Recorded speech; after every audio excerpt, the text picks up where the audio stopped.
Muy buenas tardes, televidentes, amigos de Radio TV Noticias. Soy mi servidor Hugo Jacome Basurto. Nuevamente con ustedes desde exteriores vamos a conversar con el doctor Alfonso Zambrano Pasquel, reconocido catedrático y un analista jurídico y constitucional de este país. Nos acompaña nuestra licenciada. Sí, muy buenas tardes. Les saluda Laura Franco de Ecuador Informa TV. Sí, el día de hoy vamos a conversar con el doctor Zambrano Pasquel. Vamos a tener una entrevista muy interesante como siempre. Doctor Zambrano Pasquel, muy buenas tardes. Aquí estamos el compañero Jacome y yo. Será una entrevista muy importante, como le dije. Mire, como verá, ha comenzado un nuevo gobierno, ¿no? El presidente Daniel Noboa, que fue reelegido otra vez. Entonces, usted me podría dar un mensaje al nuevo gobierno, cómo se debe administrar, yo sé cómo se debe hacer ahora en esta nueva etapa de que él está. Gracias, don Hugo, a usted y a usted, Laurita, por la posibilidad de conversar sobre temas como este, que son temas de actualidad y el día a día. Tenemos un hecho próximo, inmediato, que fue el mensaje presidencial. Un mensaje presidencial que, a diferencia de otros que eran muy parcos, fue un mensaje, no solo por la extensión, yo digo, sino por la calidad del contenido, muy positivo. Y el presidente nos entrega este mensaje luego de que viene haciendo una gira importante. Él no necesita hacer gira turística, la ha hecho toda su vida. Claro. Pero es una gira diplomática en la que busca incluso el acercamiento con diferentes países. Pues estuvo en Europa, estuvo en Asia, y hay temas interesantes de esta visita, porque incluso es una realidad. ¿Para qué visita, por ejemplo, a países árabes? Ellos no necesitan petróleo, pero tienen desiertos enormes y tal vez lo que necesitan son alimentos. Y un país como el Ecuador, rico en agricultura, puede presentar la posibilidad de hacer una inversión en estas alianzas, teniendo el recurso que nos ha dado la naturaleza, ríos, manglares, etcétera, y la posibilidad de un inversionista. Entonces, incluso escuché que hay la posibilidad que Emiratos Árabes pueda incursionar en la construcción de viviendas para sectores populares. Quiero dejar las cifras a un lado porque ya pasó alguna vez. Algún presidente como Lenín Moreno hablaba de cientos de miles de viviendas que no sabemos si se hicieron o no. Pero ojalá que se concrete. Lo otro es una verdad. En este momento el Ecuador acusa una baja de su producción petrolera. Lamentablemente en esta semana mismo hay un suceso en la refinería de Esmeralda por los vetustes, etcétera. Hay el tema del ITT, que por la consulta no debiera seguir siendo explotado. No sé, allá veremos los asesores y le dicen al presidente por qué no hacer una nueva consulta asegurando que no hay el impacto ambiental a las comunidades. Es decir, se pueden hacer planteamientos y replanteamientos. El otro es el tema del campo Sacha, que no sabemos a quién mismo se le va a entregar la explotación en condiciones que pueden ser renegociadas para bien del Ecuador. O sea, yo miro eso como positivo. Recordemos el tema también de la seguridad, porque en el gobierno del presidente Lasso hubo propuestas de la Comunidad Económica Europea de ayudar con el tema del mejoramiento de la seguridad. ¿Por qué? Porque entre el 70 y el 80% de la cocaína que llega a Europa proviene de Ecuador. O sea, lamentablemente esa es la situación real. El 100% de la cocaína, el mayor productor de cocaína del mundo es Colombia. Así es. El último año aumentó el 25% de la producción cocainera en Colombia, y en el Perú aumentó el último año el 100%. Es decir, es que es un gran negocio el tráfico de drogas como la cocaína. Entonces, cuando estamos hablando de 300 toneladas que se incautaron el último año, en este año parecería ser que también se apunta a una gran cantidad de cocaína que se incaute, lo cual a simple vista uno puede mirarlo como positivo, sí, pero hay que tomar en cuenta que eso puede ser el 20% de la cocaína que se va. Entonces, cuando se hablan de 300 toneladas, significa que por Ecuador han circulado 2.000 toneladas de cocaína, de las cuales 300 se quedan y 1.700 se van. Mercado norteamericano, mercado europeo, una diferencia de precio. Estados Unidos 20 millones de dólares, en Europa 60 millones de dólares. Entonces, son las realidades. y está bien buscar la cooperación en esa línea. Correcto. Por otro lado, también el presidente ha recordado la posibilidad de poder, porque admite el tema de la inseguridad. Ese es un proceso que se va a consolidar. Por el momento pensemos que incluso ha sido virtualmente ratificado todo su gabinete. Bueno, si él le tiene confianza al ministro del Interior, Lofredo, al ministro de Gobierno, Reinberg, de la Gasca, el ministro de Gobierno, que sin duda en el caso de José de la Gasca, fue mi alumno y es mi discípulo, yo lo aprecio mucho, le decimos cariñosamente Pipo. Miren, él tuvo una actitud más confrontacional hace unos meses. Así es. Pero hoy se ha convertido Pipo de la Gasca, sí, y es un ministro que revela, también es de la generación de los millennials como el presidente, una gran habilidad para acercarse al sector de la asamblea. Y allí es interesante porque hoy el presidente tiene una asamblea con una gran bancada que van en la misma, numéricamente en la misma posibilidad. Pero igual necesita gobernabilidad, porque así de eso es. se trata. Para Exacto, pero para, no una oposición, para mejorar la gobernabilidad se necesita llegar a acuerdos parlamentarios, lo cual no es proscrito, porque está bien si el presidente nos da un mensaje que yo digo positivo, solidario.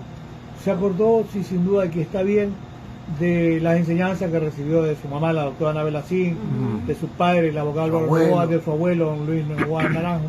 Entonces, es importante ese mensaje porque es un mensaje positivo de un mandatario joven, que como digo yo, ya el calentamiento de la cancha lo ha tenido en año y medio. O sea, hoy tiene que empezar vamos a ver los trabajos y los resultados. A recordarle al país cómo va a mejorar, para bien del Ecuador, porque si mejora la seguridad, va a mejorar la economía. Y si mejora la economía, va a mejorar la empleabilidad, fuentes de trabajo, de educación. Es una realidad la penuria que hay en asistencia hospitalaria porque no hay insumos, no hay médicos, etcétera. Alguna vez el doctor Andino decía con razón, ¿cómo es posible que en asistencia hospitalaria pública el porcentaje de médicos, de servidores hospitalarios versus servidores del ámbito administrativo es 50-50? O sea que hay una carga burocrática horrorosa, enorme. Debiera ser 30% máximo carga burocrática, 70% médicos, enfermeras, etcétera, sumado a la necesidad de que haya medicamentos o insumos, que no los hay. Esa es la realidad.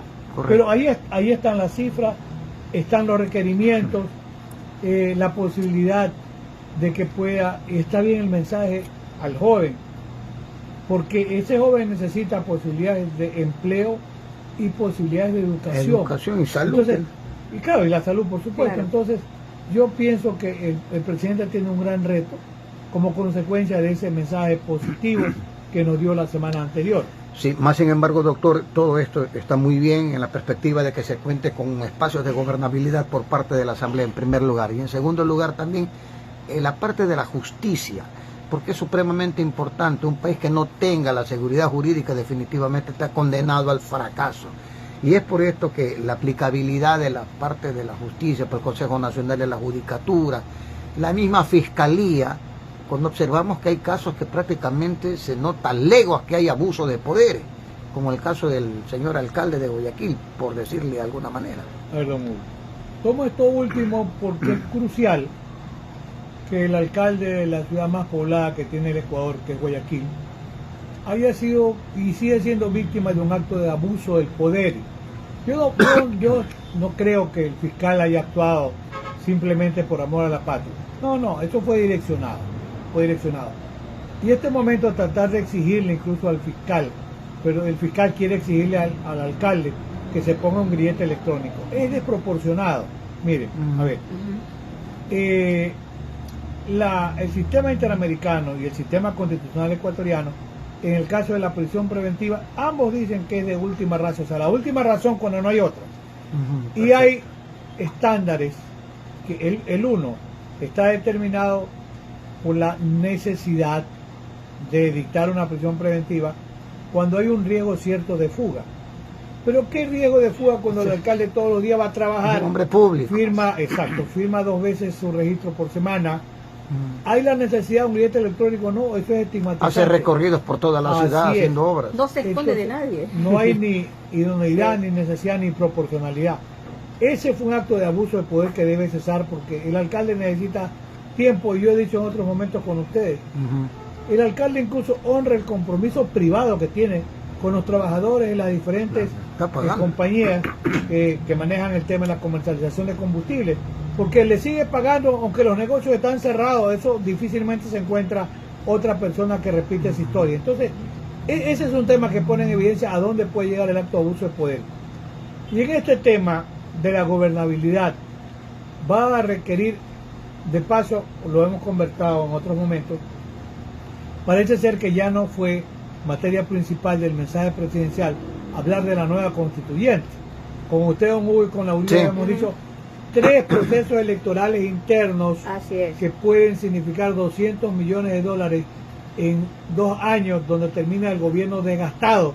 Y el mejor de los proyectos puede caerse al suelo. ¿Por qué? Porque ya perdió la popularidad que pueda tener hoy. La expectativa. Lo razonable es ir en la vía de propuestas de reformas constitucionales y probablemente alguna enmienda, porque entonces allí con 77 votos, que sí los tiene, puede llegar a una propuesta importante de reforma constitucional. Reforma, Y en esa correcto, línea, correcto. miren, porque el tema de debate, veía hoy que está proponiéndose otro proyecto de ley económica urgente.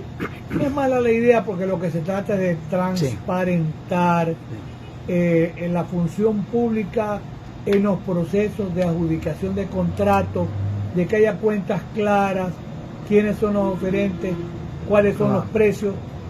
Esa es una idea que me parece interesante y que si es necesario que esté en un proyecto de ley, bienvenido. Pero veamos lo que concita la gran discusión del proyecto de ley económico urgente. Así es.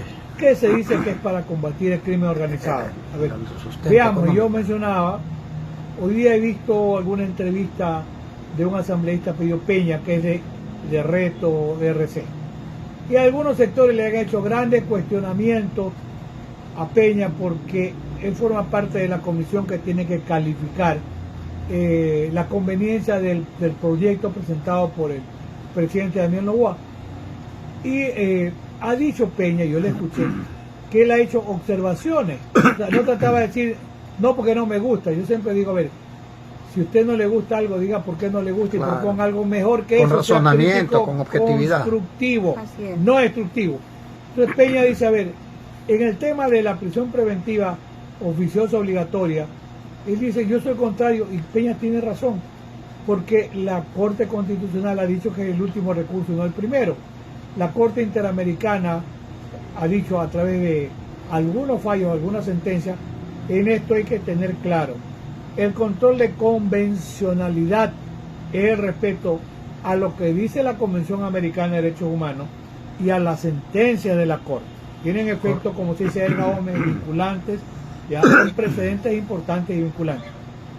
Y lo tienen que hacer todos los jueces, el control de Correcto. convencionalidad, desde la Corte Constitucional hasta el juez del primer nivel. Y en el caso del control de constitucionalidad, lo tiene que hacer la propia Corte Constitucional Corte, y por eso. todos los jueces de todos los niveles, que significa respetar. Si el procedimiento penal le dice que es la última ratio, esa es la última ratio, porque está acorde con lo que dice el sistema interamericano. Entonces, está bien lo que dice Peña, no debe ser obligatorio. Tiene que ser examinado caso a caso. En el tema de la posibilidad de ingresar un allanamiento a domicilio, Así que es otro de los temas que se discute, porque un juez tiene que autorizar. A ver, yo por lo menos encuentro 2 casos hoy, sin necesidad de esta propuesta de ley, ya, que permiten el allanamiento.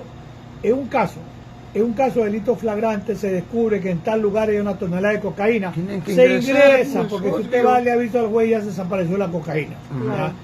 En el caso de ir a rescatar a la víctima secuestrada, que piden rescate, que Ya la lo están llevan a violando, otro lado. se ingresa sin orden previa. Además, ya está en el Código Orgánico Integral Penal del 2014 el acto procesal urgente, que está en manos de la Fiscalía, porque la Fiscalía es titular del ejercicio de la acción penal, y hoy decíamos con la ventaja de la comunicación por WhatsApp, el fiscal le comunica al juez. Voy a ingresar o estoy ingresando al domicilio, por ejemplo, a 20. Le informa como que... Le informa, porque se afirma que aquí hay un alijo de cocaína. Punto. Jamás le va a decir, oiga, no ingrese, déjeme ir a ver. No. Proceda, después le hará conocer el resultado. Entonces, sí hay cómo hacerlo hoy, pero hay que tener presente también, en algún momento dado, en Colombia se utilizó la flexibilidad para los allanamientos de domicilio, con el argumento que se quería combatir el narcotráfico, al terrorismo, a la guerrilla. Pero en Colombia, ¿qué ha pasado? Que son miles los casos de falsos positivos, donde abuso de poder, impunidad y cosas así. Para los policías y los militares. Claro que sí. Porque las graves violaciones a derechos humanos, la Corte Interamericana ha dicho, desde Almonacía Arellano versus Chile el año 2006, las graves violaciones a derechos humanos son imprescriptibles. Perfectamente. ¿Ya? Entonces, este es un mensaje, por eso es que en Colombia se están procesando policías militares que son falsos positivos. O sea, cuidado, que esto no es impune. Entonces, es un buen mensaje para la buena policía y la buena Fuerza Armada, pero por supuesto, y la posibilidad de un indulto que pueda hacer el presidente preventivo, porque el indulto es el perdón que otorga el presidente después de una condena. Después de una condena en firme. Pero en el Perú se hicieron reformas al Código Procesal Penal peruano para decir que en los casos donde la policía intervenía en operativos, los jueces se abstuviesen de dictar prisiones preventivas, salvo casos excepcionales o extraordinarios. Dejaba esa posibilidad, pero decía, por regla general, no le ordena la prisión porque ese funcionario ha actuado en cumplimiento del deber. Además, tenemos en el Ecuador la ley que autoriza el uso progresivo de la fuerza. Claro. O sea, si hay un marco legal que puede ser racionalmente utilizado. Ya. Entonces, yo recuerdo, medito y digo, a ver, el presidente Biden, antes de dejar su mandato, él dictó indultos en Estados Unidos, indultos preventivos. ¿Por qué? Porque había el riesgo que con la administración del presidente Donald Trump, que se lo conoce, al hijo lo captura. No solamente al hijo, se podían perseguir a funcionarios del gobierno del presidente Biden, incluyendo también a su hijo, que tenía investigaciones, pero que donde no había en realidad pruebas que hubiese cometido delito. Entonces, ¿qué dijo? Dictó un indulto preventivo para poner a buen recaudo a sus funcionarios, blindarlo, y a como su quien propio hijo, blindarlo. Entonces, la conveniencia o no del indulto preventivo es un tema discutible, porque reitero, si se dicta un indulto preventivo en favor de X personas, cuidado se diga que en el Ecuador con el indulto ya no hay posibilidad de reclamar aquí y directamente se vaya al sistema interamericano del afectado y allí consiga que se condene al Estado ecuatoriano y que además le digan que pagar. Pues, no solo eso, claro. En el caso de la profesora Consuelo Benavides, así es. Ya el caso de Zambrano Vélez y otros, que Zambrano Vélez y otros más reciente, 2007, Consuelo Benavides de 20 años, así es. Recordó la Corte Interamericana y dijo: las graves violaciones de derechos humanos son imprescriptibles y los responsables tienen que ser llevados a juicio.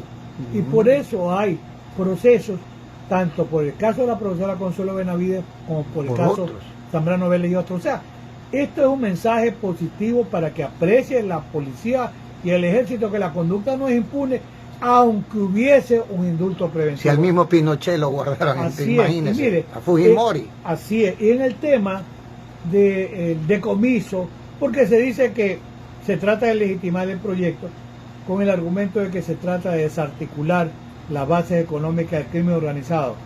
Todos estamos de acuerdo que hay que desmantelar al crimen organizado, porque Ecuador es un país que está sumergido en esta crisis de inseguridad. La cantidad de armas que provienen de Perú, que tiene libre importación de armas, ingresan de contrabando a Ecuador, la cantidad de dinero que tiene el narcotráfico para comprar armas.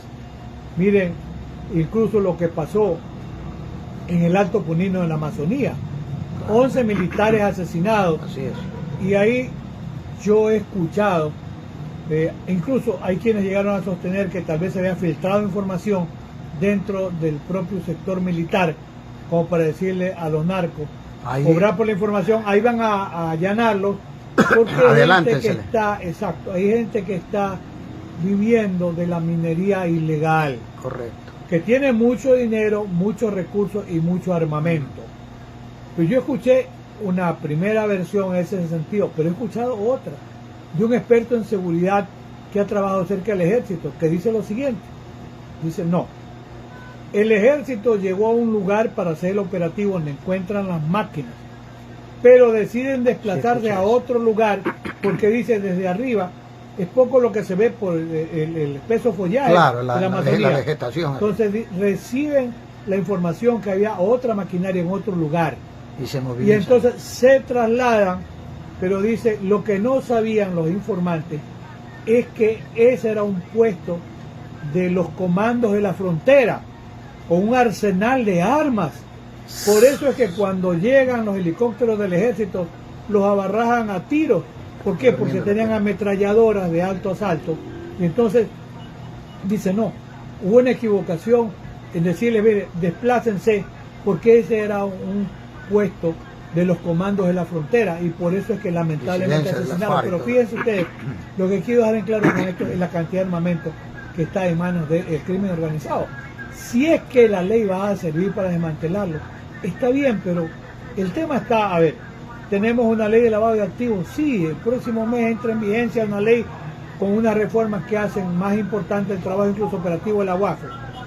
Porque de tenemos la una UAFE ley- casi no se escucha Así nada es. de la UAFE. Tenemos Como que una no ley de existe. extinción de dominio, sí, para desarticular las bases del crimen organizado. O sea, hay ley de lavado de activos, hay ley de extinción de O dominio. sea, hay las herramientas. Las herramientas están allí, tienen que ser racionalmente utilizadas. Correcto. La discusión en la Asamblea está bien, es positiva. Si ese instrumento presentado por el presidente Daniel Noboa va a servir realmente Ujú. para, primero, tratar de desarticular las bases económicas del crimen organizado, sumándose a lo que ya existe, está bien.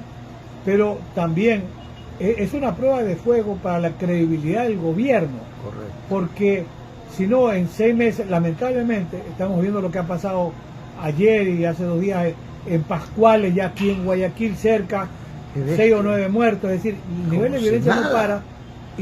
Y la proyección es que este año puede ser más violento que el 2023, que hubo 47.4 muertes violentas por 100.000 habitantes, porque si no mejora la capacidad operativa del Estado en el tema de la seguridad, en un año la credibilidad del Se viene presidente abajo. estará por los suelos, sin duda que sí. Mi doctor, muchísimas gracias por sus expresiones y definitivamente muy interesantes temas tan sensibles como esto de la seguridad, la inversión, la gobernabilidad, ese mensaje esperanzador que ojalá, como usted muy bien señala, ya ha tenido año y medio, digamos, para entrar en calor, digamos. Ahora queremos que se vean los resultados. Más finalmente quisiera una última de su parte, doctor. Esta cantidad de muertos, casi 3.000, 4.000, ya ni recuerdo, en lo que va del año, y se habla por ahí de que incluso se tiene previsto nuevamente elevar el IVA, porque no se ha visto, digamos, el resultado que todos querían, es decir, que el famoso Plan Fénix, en términos prácticos, no ha dado resultados positivos, ¿no? A ver, los 3 puntos del IVA que era para el tema de seguridad, Ujú. en el fondo fue mirado de manera positiva. Lo que creo que es importante que el gobierno sincere la cifra. ¿Cuánto recaudó con esos 3 puntos? Se piensa que no menos de 1.500 millones de dólares. Ah, Y si ha invertido en seguridad 1.500 millones de dólares, no. No. Yo escucho decir que serán 200 y máximo ¿Y el 300 millones. El resto ha ido probablemente al gasto corriente, pagar sueldos, remuneraciones, etcétera. Una propuesta de aumentar el IVA no es el consuelo que hay países que tienen un IVA del 18 o el 20. Pero en otras Es para qué circunstancias. se va a utilizar esa posibilidad de incrementar incluso un impuesto al valor agregado. Ya veremos, porque tampoco es que se va a ver siempre con buenos ojos el incremento del IVA y ni otro tipo, por ejemplo, de rentas en función de patrimonio, de vehículos, de propiedades, etcétera. Lamentablemente el Ecuador es un país, hay que admitirlo, no tiene recursos propios, y por eso sí rescato algo interesante: la posibilidad de la inversión público-privada.